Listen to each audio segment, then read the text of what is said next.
हरी मटर जाने से पहले इसको ज़रूर बना लें और खा लें, नहीं तो फिर साल भर पछताना पड़ेगा, क्योंकि फिर मटर का सीज़न भी चला जाएगा और ये फ्रेश जो मीठी मीठी सी मटर इस टाइम पे मिल रही है ना, वो बिल्कुल नहीं मिलेगी। फिर नेक्स्ट विंटर में ही हम इसका एंजॉय कर पाएंगे। Welcome back to my channel cooking with Anubhav. Market में बहुत ही अच्छी अच्छी सी मटर आ रही है, तो क्यों ना इसका भरपूर एंजॉय किया जाए। तो अभी मैंने जैसे ही सब्जियां मंगाई थी, सारी सब्जियां मैंने ज़मीन में ही रख दिया है। अब इन सारी सब्जियों को धुल के हम फिर से इनके यथास्थान पे इनको पहुंचाएंगे। तो अभी मैंने सबसे पहले सोचा कि मटर ही छील लेते हैं। तो यहाँ पे हमने मटर के सारे छिलके निकाल लिए हैं। यहाँ पे मैंने 400 ग्राम मटर लिया हुआ है। अपने फैमिली के अकॉर्डिंग आप ले सकते हैं जितना आपको चाहिए। तो ये मैंने मटर ज़्यादा मंगाया हुआ था, तो यहाँ पे मैंने 400 ग्राम मटर के दाने निकाल लिए हैं। तो सबसे पहले क्या करना है ना, इनको हमें साफ़ कर लेना है, क्योंकि इनमें डस्ट वगैरह छिलके में रहती है। फिर हम इनका छिलका निकालते हैं तो वो हमारे हाथों से भी डस्ट मटर के दाने में भी पहुंच जाती है। तो क्यों ना इसको हम अच्छे से धुल लें। तो चलिए हम मटर को अच्छे से धुल लेते हैं। तो सर्दियों में तो ज़्यादातर मॉर्निंग में ऐसा लगता है ना कि कुछ चटपटा सा ही खाने का मन करता है। तो चलिए आज की रेसिपी बहुत ही हेल्पफुल होने वाली है, क्योंकि हम इसको बहुत ही सिंपल तरीके से बनाएंगे, लेकिन यकीन मानिए बहुत टेस्टी लगती है खाने में। और इसको आप टिफ़िन में भी दे सकते हैं, लंच में, डिनर में, ब्रेकफास्ट में, किसी भी टाइम पे आप इसका इंजॉय भरपूर कर सकते हैं। यहाँ पे हमने सारे मटर के दानों को धुल लिया हुआ है। और चलिए ये हमारे फ्रेश चमकते हुए दाने रेडी हो गए हैं। अब क्या करेंगे, हम एक ग्राइंडर लेंगे, जार में हम डाल देंगे लहसुन, अदरक और मिर्ची। आप अगर लहसुन नहीं खाते हैं तो स्किप कर सकते हैं, अगर खाते हैं तो ज़रूर डालिएगा, टेस्ट भी अच्छा आएगा। और सर्दियों में हमारे शरीर को ये गर्म रखता है लहसुन, तो हमें खाना भी चाहिए। आप यहाँ पे 1 से 2 छोटी मीडियम साइज़ की प्याज का भी इस्तेमाल कर सकते हैं अगर आप खाते हैं, लेकिन मुझे इस रेसिपी में प्याज बिल्कुल नहीं पसंद है, इसलिए मैंने स्किप किया है। अगर आपको पसंद है तो ज़रूर डालिएगा। और अब हम यहाँ पे जो मटर के दाने निकाल के रखे हुए थे, सारे मटर के दाने डाल देते हैं। तो मैंने यहाँ पे मिक्सर का बड़ा वाला जार लिया हुआ है, ताकि इकट्ठा ये पीस जाए एक ही बार में। हमें इसका फाइन सा पेस्ट नहीं बनाना है, बिल्कुल पानी नहीं डालना है। इसे हमें इस तरीके से दरदरा सा पीस लेना है। तो बिल्कुल फ्रेश मटर है, इसलिए ये इस तरीके से पीसी हुई है। लेकिन बिल्कुल हमने थोड़ा सा ही जैसे ही मिक्सर चलाया तो तुरंत से बंद कर दिया था। पल्स मोड में ही पीसना है हमें। बहुत ज़्यादा अगर देर तक आप मिक्सी चालू रखते हैं तो फिर ये बहुत फाइन सा हो जाएगा, तो हमें इसको फाइन बिल्कुल नहीं करना है। तो चलिए अब मैंने यहाँ पे 1 आलू लिया है। आप 2 आलू ले सकते हैं, 4 ले सकते हैं, अपने फैमिली के हिसाब से आप ले लीजिएगा। मैंने यहाँ पे 1 कच्चा आलू लिया है। तो आलू का हम छिलका निकाल देंगे। ये नए वाले आलू हैं तो इनका इसलिए छिलका भी निकल जाता है, तो इस तरीके से हमने इसका छिलका निकाल देना है। तो फ्रेंड्स आज हम आप लोगों के साथ बहुत ही ज़बरदस्त रेसिपी शेयर करने वाले हैं, और इसके बाद भी हम आपके साथ एक और रेसिपी शेयर करेंगे। तो वीडियो को फुल एंजॉय करिएगा। रेसिपी थोड़ी सी भी अच्छी लगती है तो प्लीज़ वीडियो को लाइक कर दीजिएगा, चैनल को सब्सक्राइब कर लीजिएगा, हाइप कर लीजिएगा, ताकि जब भी हम वीडियो अपलोड करें उसका नोटिफिकेशन आपको तुरंत से मिले। तो ये ट्रेडिशनल रेसिपी है जो कि हमेशा ही सबके घरों में ये बनाई ही जाती है। तो मैंने यहाँ पे आलू को छोटे छोटे बाइट में कट कर लिया है, यानी छोटे छोटे टुकड़ों में ही कट करना है। बहुत ज़्यादा बड़े नहीं रखना है और बहुत ज़्यादा छोटे नहीं रखना है। तो इस तरीके से हमने आलू को कट करके वापस से फिर से धुल लेना। हमने वैसे तो एक बार इसको धुला है, लेकिन धुलने से क्या होता है, इसमें बहुत ज़्यादा स्टार्च होता है ना, वो अच्छे से साफ़ हो जाता है। तो चलिए आलू को हम फिर से धुल के लेके आते हैं। तो यहाँ पे हमने सारे आलू को अच्छे से धुल लेना है। और अब चलते हैं नेक्स्ट प्रोसेस की तरफ। तो हमने यहाँ पे एक कढ़ाई रख दिया है। आप कोई भी बर्तन ले सकते हैं, आप यहाँ पे लोहे का कढ़ाई भी ले सकते हैं। तो हमने यहाँ पे कढ़ाई रख दिया है। अब यहाँ पे हम डालेंगे मस्टर्ड ऑयल। आप जो भी कुकिंग ऑयल खाते हैं ना, उसका आप यहाँ पे इस्तेमाल कर सकते हैं, लेकिन हमारे यहाँ ज़्यादातर सरसों का तेल ही खाया जाता है, इसलिए हमने यहाँ पे सरसों के तेल का इस्तेमाल किया। अब हमने यहाँ पे 6 से 7 बड़ी ले ली है, जो कि हम 3 से 4 लोगों के लिए बना रहे हैं ना, तो 1-1, 2-2 पीस सबके लिए आ जाएगा, अच्छी लगती है। उड़द दाल की हमने यहाँ पे मसाला बड़ी ली है, जो कि इसमें बहुत एक्स्ट्रा ही मसाले हमारे यहाँ डाले जाते हैं, गरम मसाले और भी बहुत ज़्यादा मसाले इसमें डाले जाते हैं। इसकी वजह से ये बहुत अच्छी लगती है खाने में। तो मैंने ये उड़द दाल की बड़ी की भी रेसिपी आप लोगों के साथ शेयर की है, और आप मेरे वीडियो पे जाएंगे ना तो आपको मिल जाएगा। चैनल पे विजिट कर लीजिएगा अगर आपको इसकी रेसिपी चाहिए। सीज़न भी आ गया है, वैसे भी ये जनवरी और फरवरी के सीज़न में ही बड़ी बनाई जाती हैं। तो हमने यहाँ पे लहसुन और अदरक मिर्ची जो पीस के रखा हुआ था ना, यानी दरदरा सा पीस के, इसको भी हम लोग यहाँ पे डाल देते हैं। और इसका कच्चापन हमें पूरी तरीके से दूर करना है। अगर आपके पास मूंग की दाल की बड़ी है तो वो भी आप यहाँ पे डाल सकते हैं। अब यहाँ पे हम डाल देते हैं जो हमने कच्चा आलू कट करके रखा हुआ था, डाल देते हैं। इसको भी अच्छे से हम लोग भून लेते हैं। तो अब तक आपको समझ में आ गया होगा, आज हम बना रहे हैं यूपी का फेमस हरे मटर का निमोना, जो कि चावल, रोटी, पूरी पराठे के साथ भी आप इसका एंजॉय कर सकते हैं। स्पेशली ये चावल के साथ बहुत अच्छे लगते हैं खाने में। तो ये हरी मटर का निमोना है। वैसे तो हरे चने जो होते हैं उसका भी निमोना बनाया जाता है, लेकिन जो हरे मटर का निमोना होता है ना, बहुत ही लाजवाब लगता है। और सीजन की जो ये मीठी मीठी सी मटर आती है ना, इसकी वजह से इसमें तो चार चांद ही लग जाते हैं। और जब मैं इसको बनाती हूँ तो फिर दाल और कोई अन्य सब्जी की ज़रूरत तो पड़ती ही नहीं है, इतना ये टेस्टी और स्वादिष्ट बनता ही है।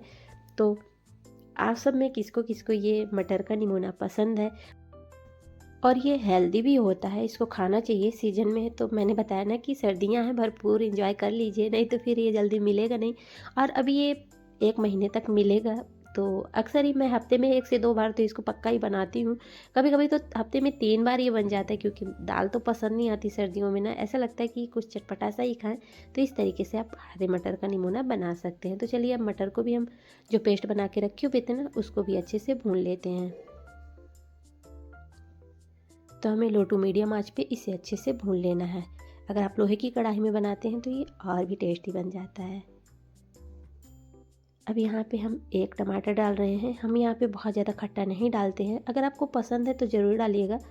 तो हमारे यहाँ ज़्यादा टमाटर निमोना में नहीं पड़ता है। अगर आपके यहाँ पड़ता है, थोड़ा खट्टा खाते हैं तो डाल दीजिएगा। लेकिन इसमें जो मिठास रहती है, इसका नेचुरल मीठापन जो मटर का रहता है, उसकी वजह से, क्योंकि इस टाइम के जो सीज़न के टमाटर आ रहे हैं ना, ये थोड़े खट्टे आ रहे हैं, तो फिर हमारे यहाँ इसमें टमाटर बहुत ज़्यादा नहीं डाले जाते। मैंने एक मीडियम साइज़ का ही टमाटर डाला हुआ है, जो कि मैंने बहुत ज़्यादा उसको बारीक नहीं किया हुआ था, रफली चॉप किया हुआ था, ताकि उसमें बहुत ज़्यादा खटास ना हमारे निमोना में आ सके। अब यहाँ पे हींग डालेंगे, थोड़ा ज़्यादा क्वांटिटी में डालेंगे। गरम मसाला डालेंगे, और भी आप मसाले जो डालते हैं, किचन किंग मसाला, गरम मसाला और हींग। और जो हमने उड़द दाल की बड़ी वो भी डाल दिए हैं, नमक डाल देंगे। और सारी चीज़ों को अब हम वापस से फिर से मिक्स देंगे। थोड़े से यहाँ पे साबुत मटर भी मैंने डाले हुए थे, बहुत थोड़े से, बहुत ज़्यादा नहीं डालना है। 1 मुट्ठी भर के लगभग डाल दीजिए, ताकि देखने में भी अच्छे लगते हैं। थोड़े से कहीं कहीं पे दाने मिल जाते हैं तो अच्छे लगते हैं। तो यहाँ पे चलिए हम अच्छे से भून लेते हैं वापस से। फ्लेम को लो रखें। और अगर इसको लोहे की कढ़ाई में बनाया जाता है, थोड़ा कलर तो चेंज हो जाता है, लेकिन हाँ, बहुत अच्छा टेस्ट आता है। तो आज मुझे वीडियो शूट करना था, इसलिए मैंने इस कढ़ाई में बनाया। लेकिन हमारे यहाँ ना ज़्यादातर लोहे की कढ़ाई में ही मटर का निमोना बनाया जाता है। कलर पे नहीं चाहिए, जितना वो टेस्टी लगता है ना, उसका तो कोई जवाब ही नहीं है। इतना देखने में भी तो थोड़ा लगता है ना कि कलर डाउन हो गया है, लेकिन खाने में बहुत अच्छा लगता है। आयरन, कैल्शियम से भरपूर यह रेसिपी बन के तैयार हो जाती है। तो इसको अगर कोशिश करके लोहे की कढ़ाई में बनाइएगा, बहुत ज़बरदस्त टेस्ट आएगा। तो जो कि हमारी दादी नानी लोगों के ज़माने से हम लोग देखते आ रहे हैं कि बड़ी सी लोहे की कढ़ाई में बनाया जाता था। और अब तो जॉइंट फैमिली रह कहाँ गई है, लोग थोड़ा थोड़ा ही बनाते हैं, तो छोटे से बर्तन में बनाते हैं। लेकिन जब हम लोग बचपन में देखते थे, बड़ी सी कढ़ाई में, लोहे की कढ़ाई में बना करता था, बहुत ही लाजवाब टेस्ट आता था। अब वो टेस्ट तो अपने हाथों से मिलता ही नहीं है। कोशिश तो हम बहुत करते हैं, लेकिन वो टेस्ट नहीं आता है। तो इस तरीके से आप मटर का निमोना बना सकते हैं। अब यहाँ पे देख सकते हैं, थोड़ा सा हमने कंसिस्टेंसी इसकी इस तरीके से रखी है। अगर आपको ज़्यादा थिक पसंद है तो आप ज़्यादा थिक रखिएगा। तो हमारा निमोना बन के तैयार हो गया है। हमने इसको कवर कर दिया था, 10 मिनट तक हाई फ्लेम में पका लिया था। और ये चावल के साथ हमें खाने हैं, तो थोड़े से हमने इसकी कंसिस्टेंसी रनिंग रखी है। अगर आपको पूरी पराठे के साथ खाना है तो फिर आप इसको थिक कर लीजिए, थोड़ा सा और पका दीजिए। तो हमने यहाँ पे हमारा ये निमोना बन के तैयार है। अब यहाँ पे देखिए, हमने चावल बनाए हैं, और चावल के साथ ये गर्मा गर्म निमोना इंजॉय करें। और इस टाइम पे तो मोटी वाली हरी मिर्च का अचार भी बन जाता है। तो मैंने तो थाली में सर्व नहीं किया हुआ था, लेकिन मैंने लिया हुआ था, बाद में मुझे याद नहीं रहा। जब मैं वीडियो शूट कर रही थी उस टाइम पे मैंने मिर्ची का अचार लिया नहीं था। लेकिन मोटी वाली मिर्ची के साथ ये निमोना मिल जाए तो फिर मज़ा ही आ जाता है। कोई इसके सामने ना आपको छोले पनीर भी फीके लगेंगे, इतना ये टेस्टी लगता है। तो चलिए, आम का ड्राई अचार जो मैंने बनाया हुआ था, इसकी रेसिपी भी मैंने आप लोगों के साथ सर्व की है। ये मीठा अचार है, और थोड़ा सा ऊपर से थोड़ा सा घी डाल दीजिए। गरम गरम निमोना में थोड़ा सा घी जाता है तो बहुत ही लाजवाब टेस्ट आता है। तो देख के आ रहा है ना मुंह में पानी। तो मुझे वीडियो देख के फिर से मन कर रहा है खाने का, इतना ये टेस्टी बना हुआ था। तो चलिए बनाइए, खाइए, एंजॉय करिए, अपनी सेहत का ध्यान दीजिए। आपने अपना बेहद कीमती टाइम दिया, इसके लिए थैंक यू। और बढ़ते हैं हम लोग नेक्स्ट वीडियो की तरफ। तो चलिए, हमने यहाँ पे लिया हुआ है 1 कप सूजी। सूजी आप कोई भी ले सकते हैं, मोटी या बारीक। तो यहाँ पे हमें सूजी की कोई क्वालिटी नहीं चाहिए, आप बारीक वाली भी ले सकते हैं, मोटी वाली ले सकते हैं। अगर आपके पास बहुत मोटी वाली सूजी है ना, तो फिर क्या करिए, थोड़ा सा उसको ग्राइंड कर लीजिए। और अगर आपके पास बारीक वाली है तो कोई प्रॉब्लम नहीं है। जिस कटोरी से हमने सूजी लिया है, उसी कटोरी से हम यहाँ पे पानी डालेंगे। 2 कटोरी हम पानी डाल रहे हैं 1 कटोरी सूजी के अकॉर्डिंग, क्योंकि बारीक वाली सूजी है। अगर आपके पास मोटी वाली है तो थोड़ा सा पानी की क्वांटिटी बढ़ा दीजिएगा, आधी कटोरी के लगभग। अब हम यहाँ पे घी डालेंगे। आप यहाँ पे कोई भी कुकिंग ऑयल डाल सकते हैं, सरसों का तेल छोड़ के। सरसों का तेल बिल्कुल नहीं यूज करिएगा, नहीं तो फिर आपकी रेसिपी ख़राब हो जाएगी।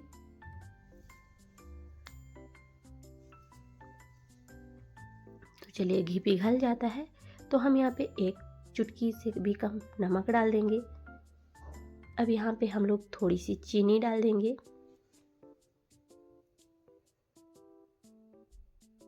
और इसे हम लोग अच्छे से मिक्स करेंगे।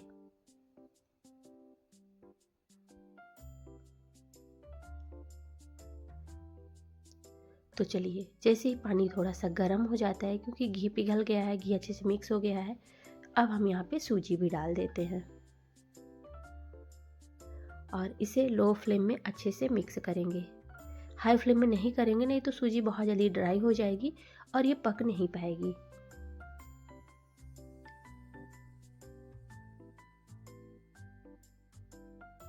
अब यहाँ पे हम लोग 1 चम्मच से बड़ा ही हमने यहाँ पे चम्मच लिया हुआ है, 2 चम्मच के लगभग हमने यहाँ पे मैदा डाल दिया हुआ है।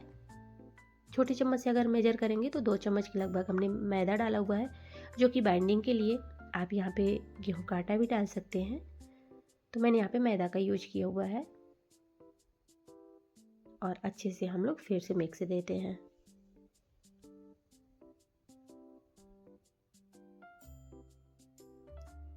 तो चलिए, ये अच्छे से पक चुका है। फ्लेम को हम लोग बंद कर देंगे, क्योंकि अभी पैन भी गर्म है, तो अभी इसकी जो स्टीमिंग है चालू रहेगी पैन की वजह से। क्योंकि अभी पैन गर्म है, उलट पुलट करते हुए हम इसको अच्छे से पकाते रहेंगे। और फ्लेम को हम लोग ऑफ कर देंगे, नहीं ये बहुत ज़्यादा ड्राई हो जाएगा। अब चलिए, इसको हम एक बर्तन में ट्रांसफ़र कर लेते हैं और इसको थोड़ा सा ठंडा करेंगे, जैसे कि हम हाथों से इसको टच कर सकें, छू सकें, जले नहीं हाथ हमारा, इतना ठंडा हमें इसे कर देना है।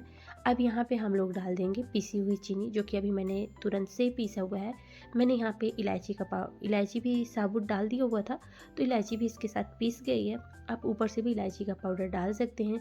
यहाँ पे हम लोग वाइट वाला तेल डालेंगे, जो कि सर्दियों में ये बहुत ही अच्छा लगता है। तिल हेल्दी भी होता है और इसको आप किसी भी त्यौहार में बना सकते हैं। तो मकर संक्रांति आने वाला है, आप इसको ज़रूर बनाइएगा, ये बहुत अच्छे लगते हैं खाने में। सूजी पीठा भी आप इसको बोल सकते हैं।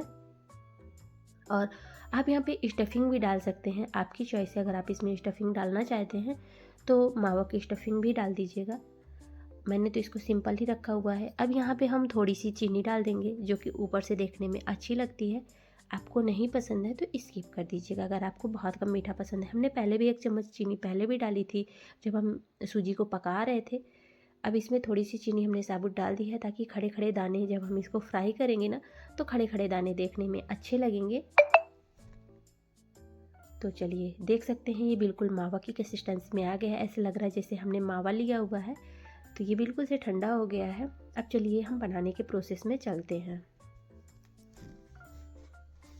तो 1 कप सूजी को पानी में पका के आप इस रेसिपी का एंजॉय कर सकते हैं। खाने में बहुत ही लाजवाब लगती है। आप इसको किसी भी फेस्टिवल में भी एंजॉय कर सकते हैं, होली, दिवाली और मकर संक्रांति में भी आप इसका एंजॉय कर सकते हैं।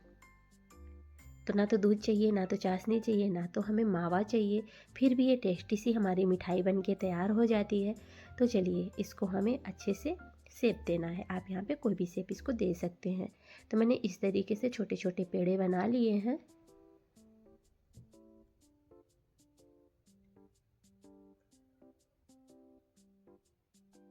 इसी तरीके से हमें सारे नाश्ते को बना लेना है।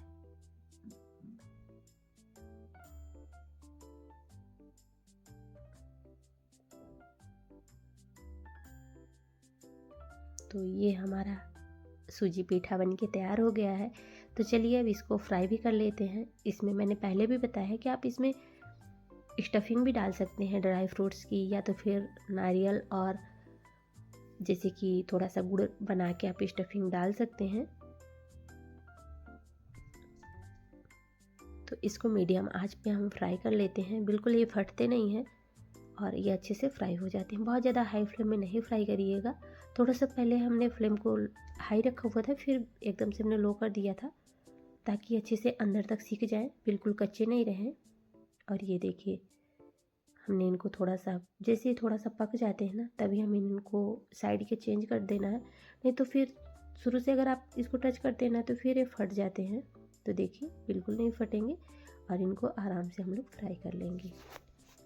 तो फ्रेंड्स, आज की रेसिपी आपको दोनों में से कौन सी रेसिपी ज़्यादा पसंद आई कमेंट में ज़रूर बताइएगा। रेसिपी थोड़ी सी भी अच्छी लग रही है तो प्लीज़ वीडियो को लाइक कर दीजिएगा और शेयर भी कर दीजिएगा। और आपको मटर का निमोना पसंद है या नहीं कमेंट में ज़रूर बताइएगा। और देखिए बनाते सब लोग हैं, बनाने का थोड़ा सबका तरीका अलग अलग होता है। तो कभी कभी होता है ना कि किसी दूसरे तरीके से भी हम लोग बना सकते हैं।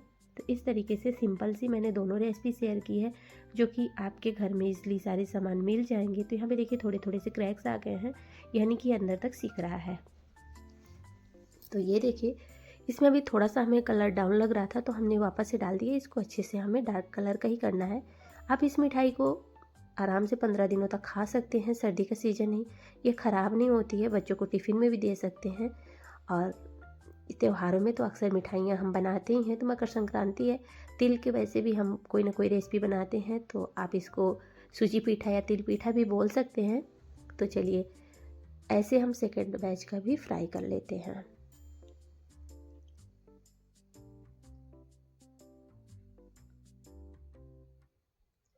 तो यकीन मानिए ऐसे लगता है ना कि एक बार में ही 10-20 पीस खा ही जाएं, इतना ही अच्छे लगते हैं। घर की चीज़ों का तो कोई जवाब नहीं होता है। घर पे हम हेल्दी तरीके से बनाते हैं और जो चीज़ें हमें पसंद होती हैं वही चीज़ें हम इस्तेमाल करते हैं। जो नहीं पसंद रहती वो हम नहीं इस्तेमाल करते। और बाहर से जो चीज़ें लाते हैं वो इतना हमारे लिए हेल्दी नहीं होता है। पता नहीं किस तरीके से तेल से फ्राई किया होता है। हम घर पे बनाते हैं, हमें देसी घी पसंद है तो हम घी से फ्राई करते हैं, हमें रिफाइंड ऑयल पसंद है तो हम उससे करते हैं, या तो फिर हम सरसों के तेल का इस्तेमाल करते हैं फ्राई करने के लिए, कोई भी डिश हो। और घर की चीज़ों का तो कोई जवाब होता ही नहीं है। तो इस तरीके से इस रेसिपी का एंजॉय कीजिए, बनाइए, खाइए और भरपूर एंजॉय करिए, मेहमानों को भी खिलाइए। और आप इसको बना के रख लीजिए। अचानक से मीठा खाने का मन कर रहा है तो आप इसका भरपूर एंजॉय कर सकते हैं। तो चलिए फ्रेंड्स, ऐसी ही आसान सी हेल्दी सी नाश्ते की या कोई भी रेसिपी लेके हम जल्द ही मिलेंगे। तब तक के लिए आप सबको एडवांस में मकर संक्रांति की बहुत ढेर सारी